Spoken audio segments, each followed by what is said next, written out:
Welcome back. So why all this talk about other Democrats possibly jumping into the 2016 race? Well, let me give you 3 reasons.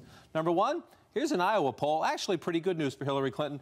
She's leading in Iowa, but she's not running away with it. Bernie Sanders at 31%, Hillary Clinton at 50%. A lot of people remember she was ahead in Iowa this time in 2007, too. Didn't work out that well. There's 1. 2, in New Hampshire, look at these numbers. Bernie Sanders actually in the lead, 44% to 37%. Joe Biden, one of those guys thinking about getting in, he's at 9% here, 12% in Iowa. Reason number 3, 52% of Americans in a Monmouth University poll this last week said Hillary Clinton's email controversy should be criminally investigated. Now, we know the FBI is looking at it. There's reason number 3. A lot of Democrats have a bit of jitters about the Clinton campaign. To be fair, we should note this. 82% of Republicans say have a criminal investigation. A majority of independents say have a criminal investigation, but only 23% of Democrats think this is that big of a deal. So Hillary Clinton on some tough ground, but among Democrats, where she's running first in the primary, it's not so bad. She's either feeling better about the email controversy or understands she needs to try to change the politics of it. As she says she's cooperating fully with the investigation, says she did nothing wrong. Listen to her here in Iowa making jokes about it. By the way, you may have seen that I recently launched a Snapchat account. I love it. I love it. Those messages disappear all by themselves. This is it's interesting and it's risky. You're making jokes about something that is central to your campaign, but it's part of what we saw a different Hillary Clinton this week.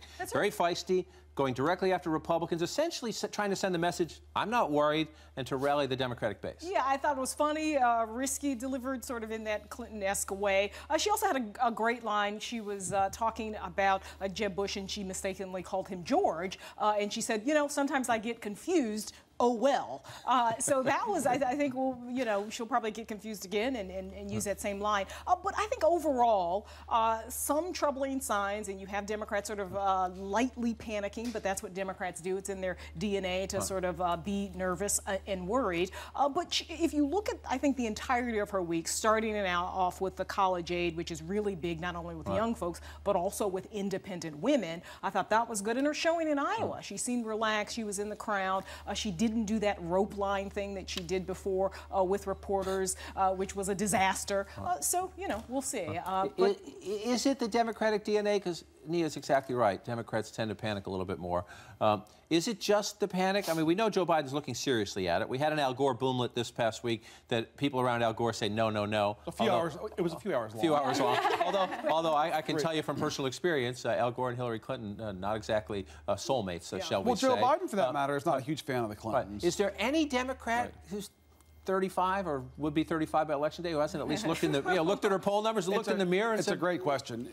The Democratic senators and governors who took a pass on this race, who are now looking at her favorable numbers at the worst point in her public life, and they're asking themselves, well, could I have gotten in this thing? Look, I think the answer is probably not, because for all of her challenges, she still has remarkable strengths in terms of the party, her money, and also keep in mind, the possibility of making history as the first female president for her is a really key asset. And so I think she looks vulnerable this summer, but she's got sort of underlying strengths that I think can get sort of lost in the day-to-day. Yeah, before you jump in, let me just get to this one more piece of sound, which I think is telling about her week, where she's trying to prove, I'm the warrior you want, I will be tough against the Republicans, and essentially to send, maybe you're looking at Bernie Sanders, maybe you're thinking about Joe Biden, but in the end, you're going to be with me, and that'll be okay. Right. Now, I know most of the attention these days is on a certain flamboyant front runner. But don't let the circus distract you. If you look at their policies, most of the other candidates are just Trump without the pizzazz or the hair. That's not a bad line.